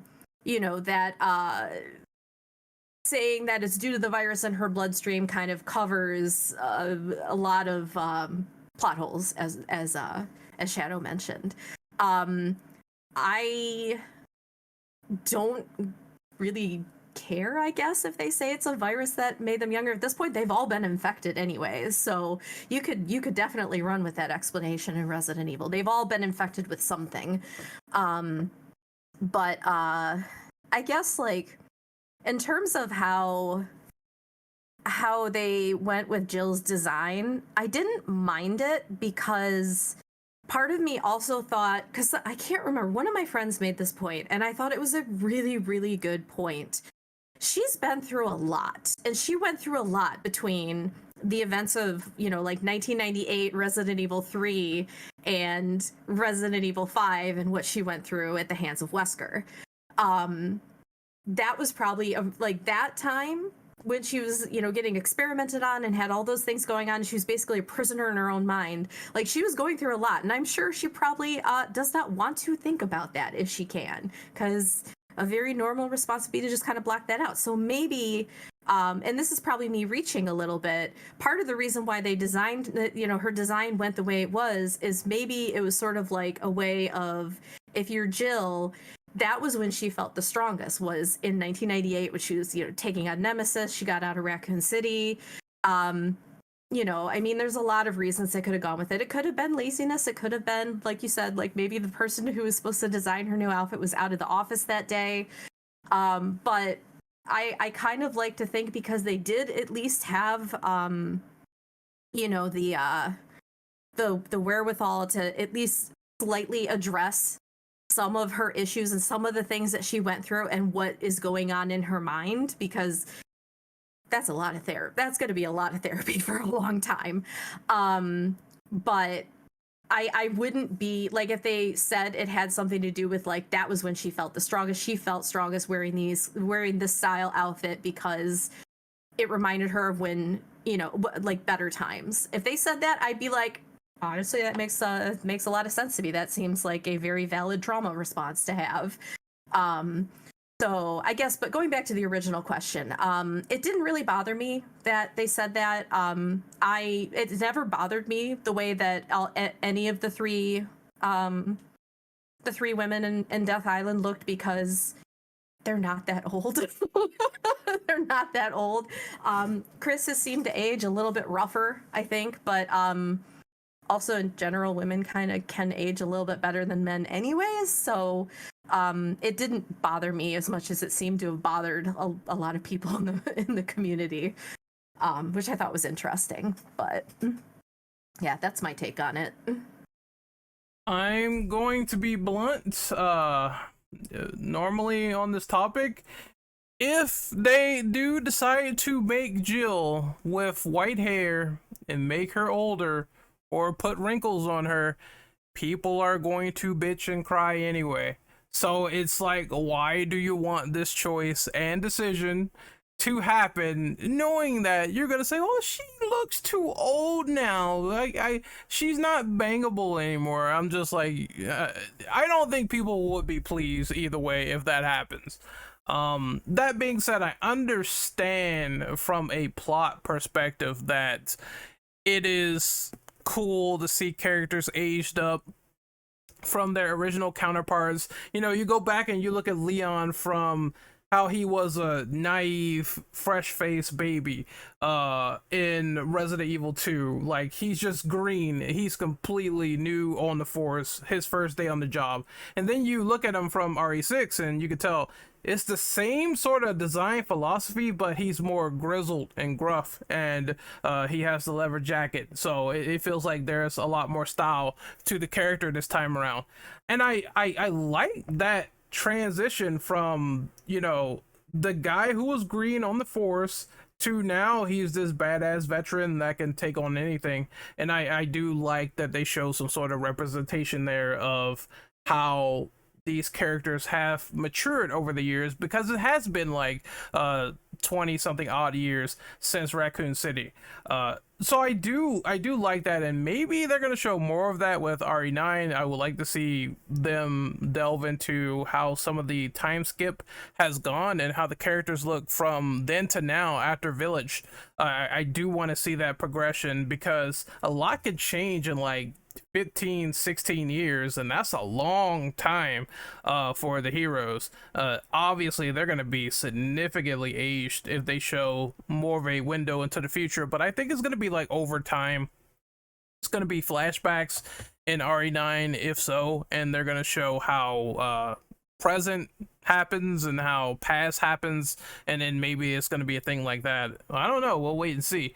But going back to Jill after that tangent, I do think that it is convenient writing, like Shadow said, because it's like now we can sort of incorporate the fact that, oh, she has these abilities. They're, you know, latent, you know, she is older now, but she doesn't really look it, and we can sort of keep her the way she is and still make her a badass. I do understand people saying, oh, well, she doesn't really look that much different from her appearance in RE3, and I get that. But at the same time, there are differences there. Like, people cited her having a little bit of white streaks in her hair this time around. It's not really the most noticeable, but it is there. And she also has, you know, some wrinkles on her face. So it's not like she isn't aging with the virus. And it is a convenient excuse, but it means they're going to keep around the character that we love, since she just got like introduced back into the game. So I'm just like, now she's going to, you know, probably be in RE9 where it's the most important, and that's one of the most important things people ask for after the ending of Village, where it's like, okay, now the BSA is compromised. They want Chris dead. Jill is a founder of the BSA. How is that going to factor into the story? And now they're finally going to probably tell that in the next game, and I guess this sort of explanation is needed. That's the way they can keep like the sort of face mocap, the actress that did that around, as well as add some touches here or there, which I don't really have a problem with like other people do. Like I said, I believe if they did significantly make Jill into a grandma or something like that, it would be no pleasing these people, because then they would just complain that she's too old, which is probably why they did it in the first place, why they made that choice in the first place. And it's like Renren Ben said, everyone has been infected by now with the virus, the T virus. So you could sort of say, hey, they have some sort of latent abilities here or there, but they all been infected and is slowing their aging down. But I still want to see that maturity level going into future games or titles. Like Chris is a good example. He's definitely looking, worn after his appearance in Village, and I think that should factor into maybe like some white hair, or maybe he's tougher looking, or something has changed over time in this 15-year time gap, which I hope they do. Anyway, we're gonna oh, go ahead. As I say, there's a lot of talk there, definitely. I don't want to interrupt, but I feel like you probably touched upon probably the most pertinent reason at the very start: she wouldn't be bangable anymore. Yeah. You said it. I was just like, yeah, that's done and dusted. That's pretty much it. Thanks for watching, everyone. Yeah, it's sad. I do feel like those people wanting that change, they're going to be very angry if they decided to do, oh well, she doesn't have these latent sort of viral tendencies behind her, but now it's just like, oh, she's too old, so they ruined the character appearance entirely, which is just like, I think it's a no-win situation with no matter how you slice it, because people are going to react that way. Yeah, this is probably the least bad, but it's just, yeah, you just said it. I just couldn't help but snicker. I'm sorry. No, it's fine. It's fine. I'm sure I wasn't the only one. I was going to say, to piggyback on that too, I think you hit the nail on the head by saying that it's kind of a damned if you do, damned if you don't situation. You're going to have people that are going to be upset regardless of how you decide to treat these characters and how they age. There's going to be people who are going to be unhappy regardless. Yeah, but yeah, there's no way that people will be happy anyway. Mm-hmm. But I think what's the most important thing is going forward from here in terms of how they are in the future and what has significantly changed in the timeline. That's what I'm looking forward to seeing, because I feel like at this rate, with that time skip, anything can happen. Like, we don't know what happened off screen. The only thing we know is that the world is still fine. There's no post-apocalyptic scenario, thank God, which means that the heroes were somewhat successful in stopping bioterrorism, but to what degree, or what is brewing up behind the scenes, or what's going on now in the current atmosphere, we don't know that. And I think that's the most interesting part after seeing that epilogue with Rose. I'm curious to see how it goes. I'm curious to see what roles people are in, and we know roles change. Like, people could be in different positions, or they could be doing different things with different companies, or they could be dying, which is also a case. Because someone else brought this up to me, like, we don't know if people have like diseases, or if they are dying at this rate, or if something is going on with them. But that's something I'm curious to find out, if they will go down that route. I guess only time will tell on that, but that is the most interesting thing I'm looking forward to, what they will do. I feel like appearance wise is just, yeah, it's par for the course, but it's nothing that really will break the mold in terms of how they look. As long as they look cool, that's all I care about. But Jill being an old lady is like the least concern on my mind, really. But we're going to move on to the final question. Very fun, entertaining podcast. And this is, with all the plot lines that these movies, TV shows have established so far with the CGI films, which direction do you think they should head in with the next CGI film or TV show, in your opinion? What would you like to see as a scenario? We're going to have Burn go first. So I think with the way that the movies have been progressing, I think we've seen exactly something that they are aiming for. They're really aiming for big cameos, like really having everyone on track. I'm not sure what we can do on the future right now with the new characters being introduced. Like, for example, we know for a fact that Rose is gonna be. It appears to be a character, but we don't know maybe what will happen with Resident Evil 9 if it comes sooner or later. But it definitely seems that they're going to be joining more forces in that way. We're going to be seeing way more creatures. Dead Island, I think, was the closest that we've seen to the characters actually being infected and dying. So I don't know if maybe they will be taking more risk like that. Now that we have Jill, who can probably be some kind of maybe antiviral reasoning or something. But yeah, like I think the future for the CGI films is a little bit of an unsure kind of thing because they can really surprise us with anything. Like hell, maybe one of the next movies will have Ethan in some way, or maybe some mentioning of the character, or even maybe a child Rose or something. It's gonna be interesting, that's for sure. But yeah, right now I don't think I know what they might be doing for the future. What about you, Shadow? What do you think of this?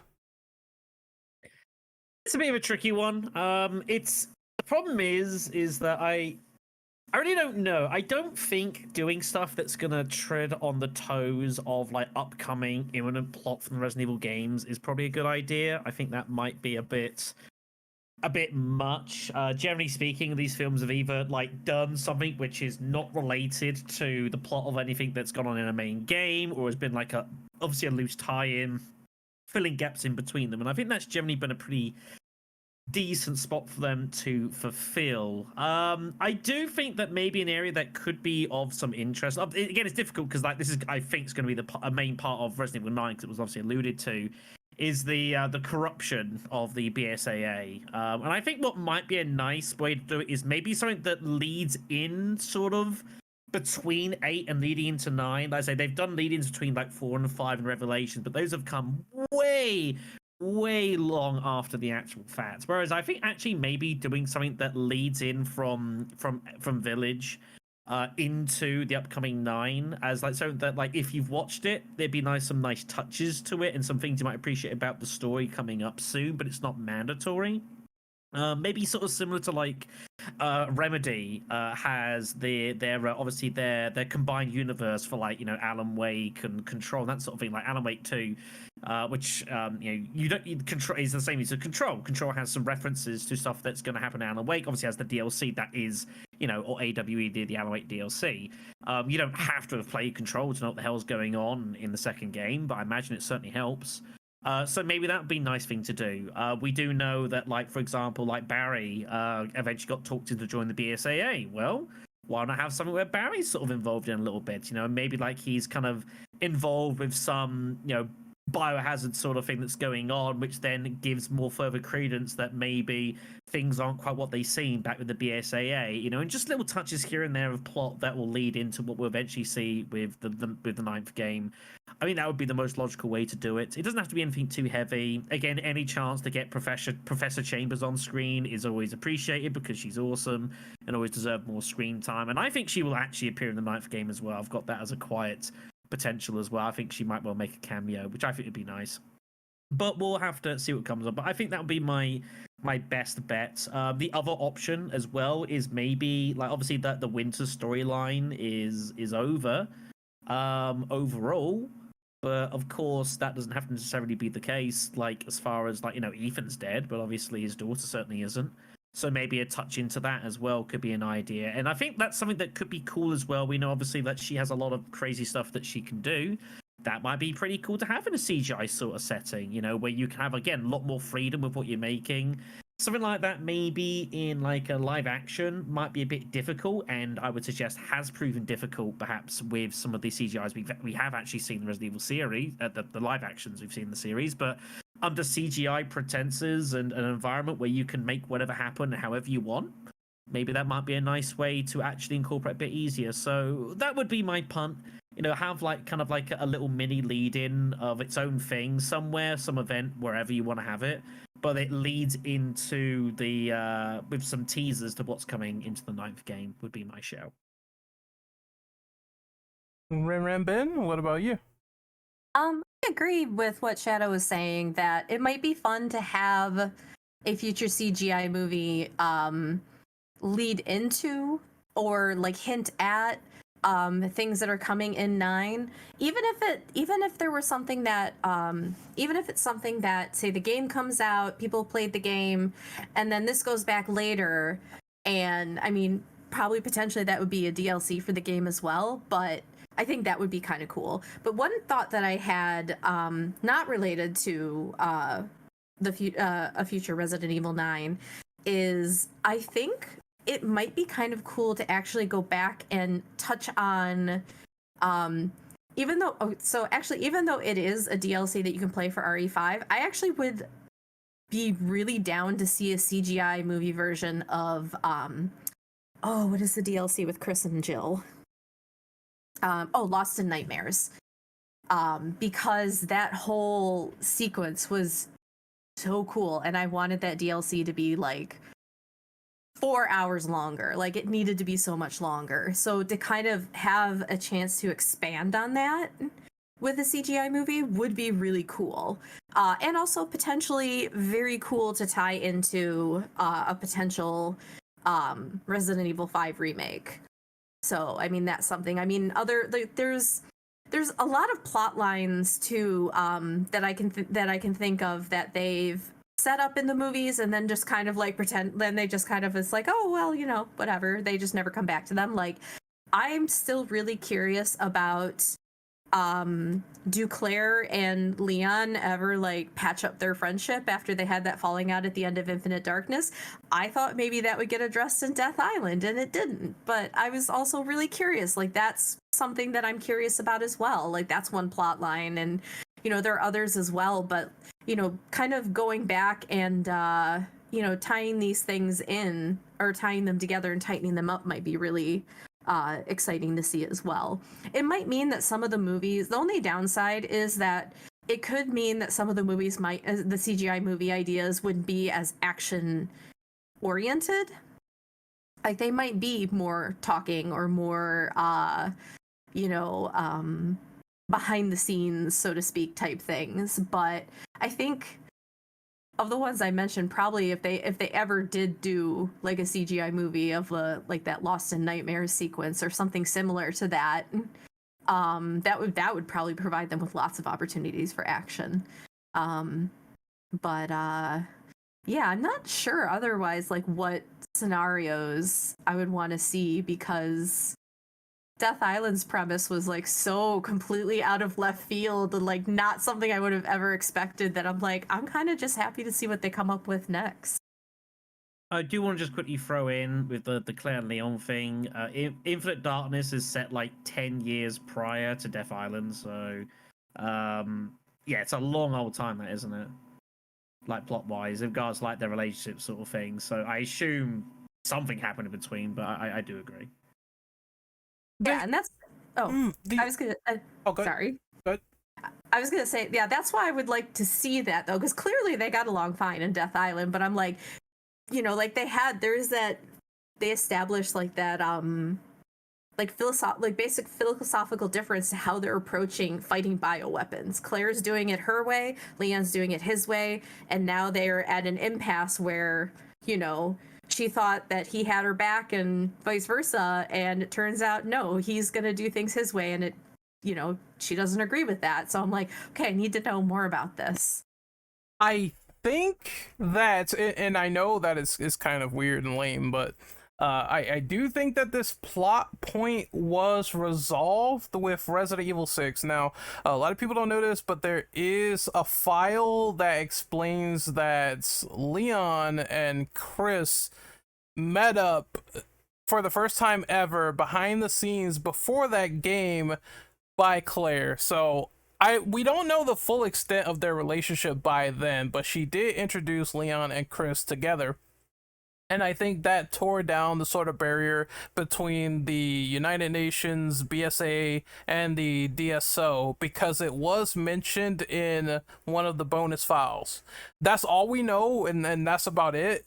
Whether we get that conversation or not is up to Capcom, but you bastards, you ruined it in RE6. It's time to sort of get some conclusion on that.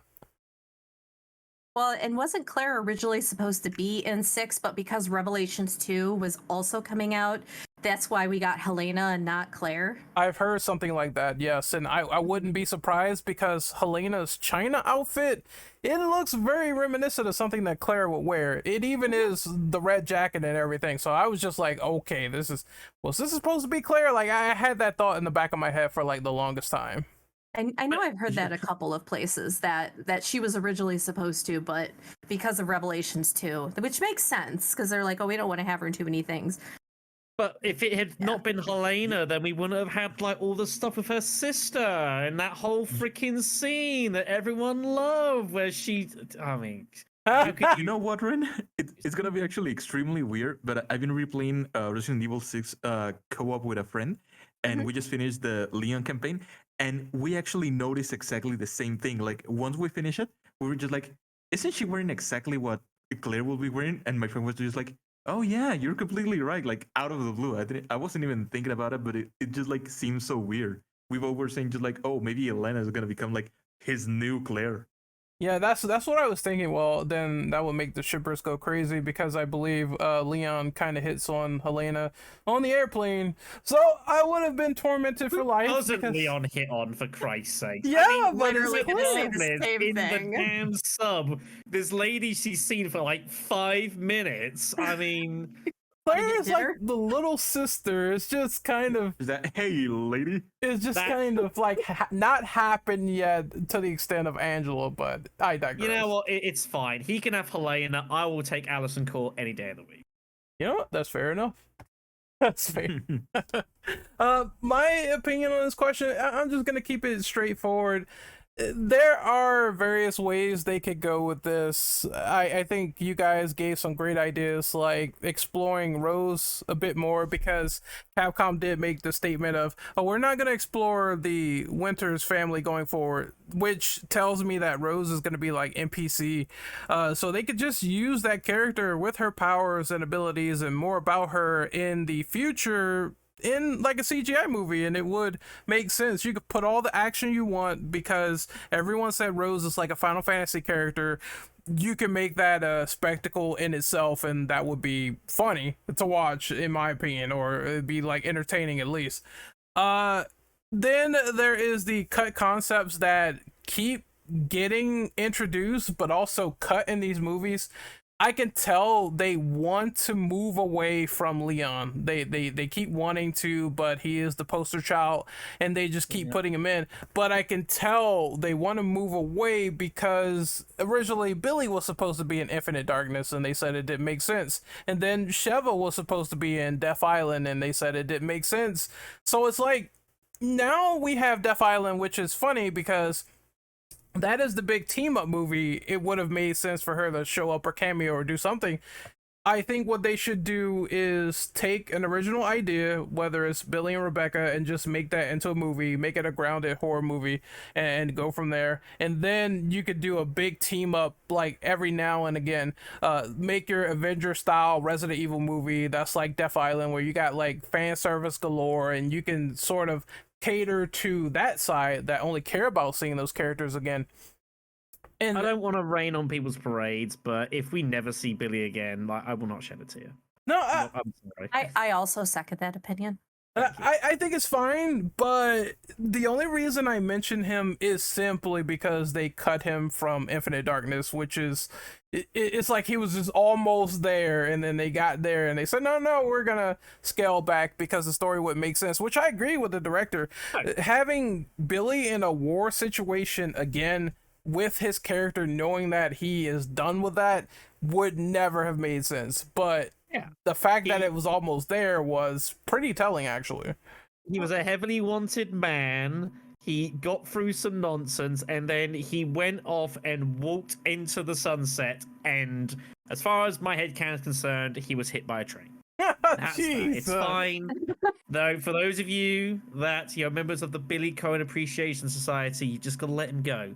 It's been 20 years, all right? It's fine. Let him go. It's okay. I will say too that like I could see why they cut him from Infinite Darkness, because they would have also had to explain how they brought him back, because he did kind of walk off into the sunset at the end of Zero. And so yeah, like you would need more explanation and probably an alias for him as well. Oh, I I mean, they'd absolutely probably would have say hated that it. he got captured eventually by the government and they decided to work out some kind of plea bargain with him or some nonsense like that. That would be my assumption. You know, like Black very Shad- convenient. You know, it's the government. They're going to do this sort of thing. He just like, whatever, just get on with the game. Shadow, we are talking about Resident Evil in here. The government is the most useless organization they're in the whole completely Resident incompetent. Evil universe. No. They're not gonna be able to find him. Like Rebecca just said, like, oh yeah, no, Billy is dead. Oh well, nope, he is dead. Yep, Mr. President. Yep, the guy's dead. Sorry. And Billy's just like so calming in Hawaii, maybe. I agree because just- they never knew all this NSA stuff that was going on behind the scenes with Simmons. It was just sort of happening, and I was thinking to myself, how are they the last ones to not only commission him to do the whole Raccoon City bombing, but to not know anything about the family whatsoever? It is interesting when you start to really think about it. That's a really good point because he wasn't he like Secretary of Defense or something like that too? Yes, he Yeah. was. Yeah, and doing all that stuff and nobody was the wiser. Yup, he's completely just twiddling his thumbs behind the scenes and kind of getting away with it. But I feel as though those cut concepts at least try to do something with them or lost characters. I know that this is best reserved for like a Revelations, but I think it would make a movie kind of interesting just to focus on someone that hasn't had the spotlight for like numerous years to see them come back into fruition. Or if they want, they could do like a retelling, or there's many avenues they could go into. I think people would prefer some of the stuff to be games, which is fine, but there are going to be those gaps that need to be filled after the 16-year time jump that was introduced in Village. So I strongly believe that's going to be the avenue for new stories going forward, and that would be where I would put some of the new CGI movies, honestly. And I think that's it for this fun little podcast talking about the Resident Evil CGI movies and covering our opinions and everything. So I had a really great time talking to you guys, holding it down. Thank you so much for coming by. We're going to do the outros. Burn, where can we find you on social media? Thank you. You can find me on Twitter, YouTube, and Twitch as Bernaeon. That's BERNAEON. Those are mostly the places where I go. I haven't been streaming so much lately, and I'm working on a lot of videos right now, but I'll be there. I'll be there no matter what. But I'm terminally online on Twitter, so you can find me in there if you want. Shadow, where can we find you, buddy? Yeah, if I'm on YouTube, Black Shadow 993, also on Twitch at Black_Shadow_993. I mentioned all the Remedy stuff because that's exactly where I'm at the moment. I've been shimming Control recently, and I'm literally about to start my playthrough for Alan Wake 2. It's been a long time since I played the first game. I might rewatch a bit of it just to remember what's going on. Getting a brand new console to do everything like that, and I'm seriously looking forward to it. It should be a great spin. Ben, where can we find you? You can find me on Twitter, Twitch, Instagram at RenRenBen. Very easy to find. You can also find me on TikTok at RenRenBenBen because I screwed up the first time I made an account and can't get my own name now. But I stream a lot of horror, a little bit of variety mixed in there, but a lot of Resident Evil content or Resident Evil inspired content as well. All right, and you can find me on YouTube at Renegade Operative. You can find me on Twitter at RenOperative_. You can find me on Twitch at Renegade_Operative. And I am on TikTok now. I'm trying to get this. I feel like an old man using a Gen Z device, so please forgive me if I don't really keep track of it that much. But if you want to follow me on TikTok, I do believe it is Rent Operative. You can find it obviously in my social media links on Twitter or X videos, whatever they call it. I'm over there just uploading clips of me doing a lot of dumb stuff in video games, exploding, blowing up. And currently I'm playing GTA 5, but I also might be playing some Final Fantasy 16 in preparation for the podcast that we're going to have next week on that. So it should be fun and entertaining. going forward. This was fun. Whenever there's more RE content that is looming behind the scenes from Capcom and executives all across the board, having their Men in Black suits ready when it's eventually leaked, because I'm pretty sure it's going to be leaked when we first see it, we will indeed talk about it. But until then, we are the Infinite Ammo Syndicate. We're signing out, and hopefully you guys had a good time watching this as we did making it. Enjoy yourselves. See you later, and take care. Peace.